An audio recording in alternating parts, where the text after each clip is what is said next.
Hello, xin chào tất cả các bạn nhé. Hôm nay mình quay MV bài hát Người Gia Lai mọi người nhé.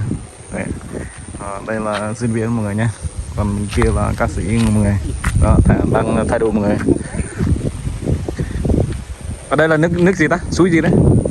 Ở đây là suối gì ta? Suối Mech hả? Ừ. Cái này là lần đầu tiên mình qua chỗ này mọi người nhé. Cho nên phong cảnh rất là lạ luôn mọi người.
Quên người bạn mình người ta cái này bạn nhau không quên.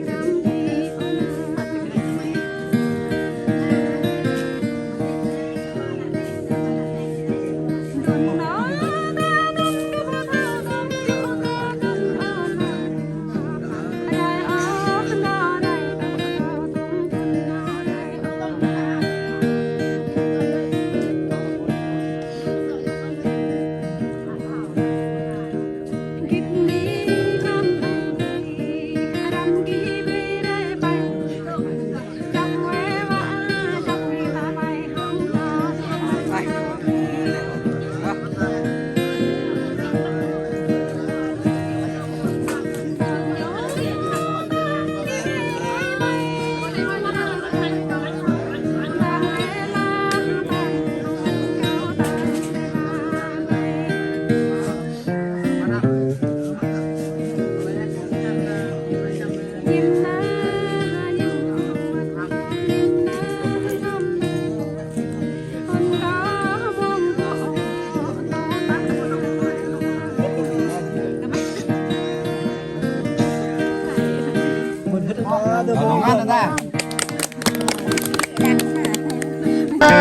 yang ayo tôi là để chẳng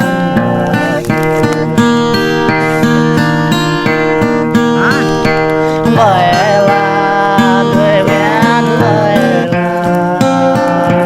bởi là người quen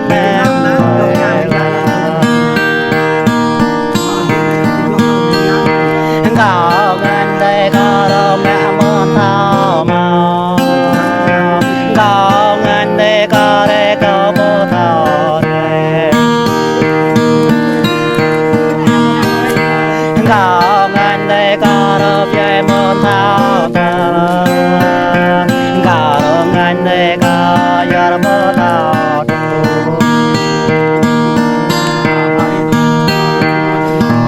giờ tôi lót về miền giờ tôi là để chẳng và khi đoàn ta này gặp đến nhớ mơ đoàn ta này gặp nam lại nhớ mơ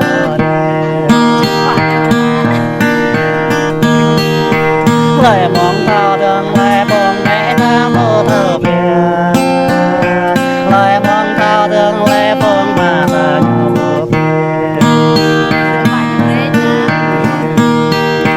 lời mong thao đường lời buồn tươi ta nhớ mưa khắp rằm ai dòng mãi nhớ đỡ tâm dù chân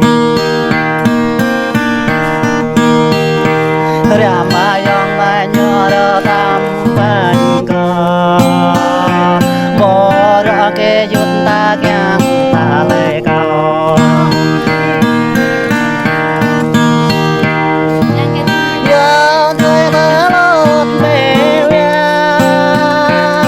giờ tôi là để xuân và kỳ rầm ta đã xa rầm bay lên rầm ta ra xa cơ còn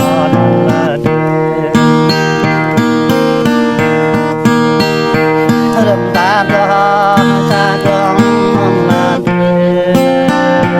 chẳng cùng cả nhau bên ai chẳng ai cả nhau bên lên ta ra bờ bên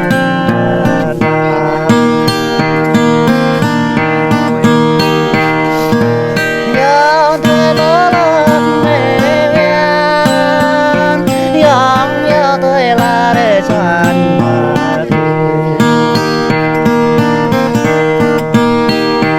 cao tơ bên giang bên đường phải đến đường mà cao bên giang hơi tơ đường bên đường bên nhà rơi đường tơ bồ đến đường mà lời mong cao đường e cơ bùi đời lời mong cao đường lệ chén nơi cơ bò lời mong cao đường lệ tơ lệ rằng phơi con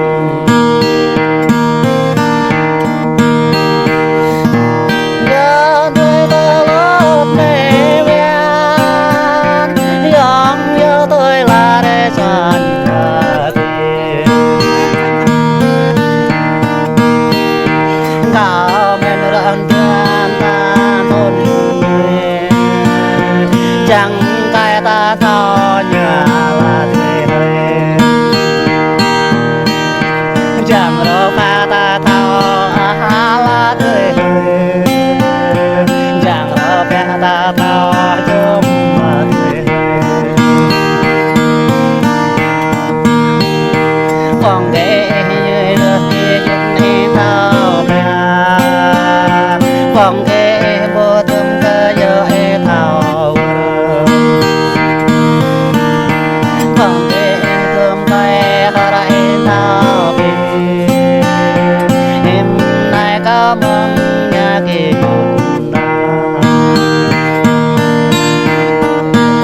thọ ta bươn họ bắp nhai họ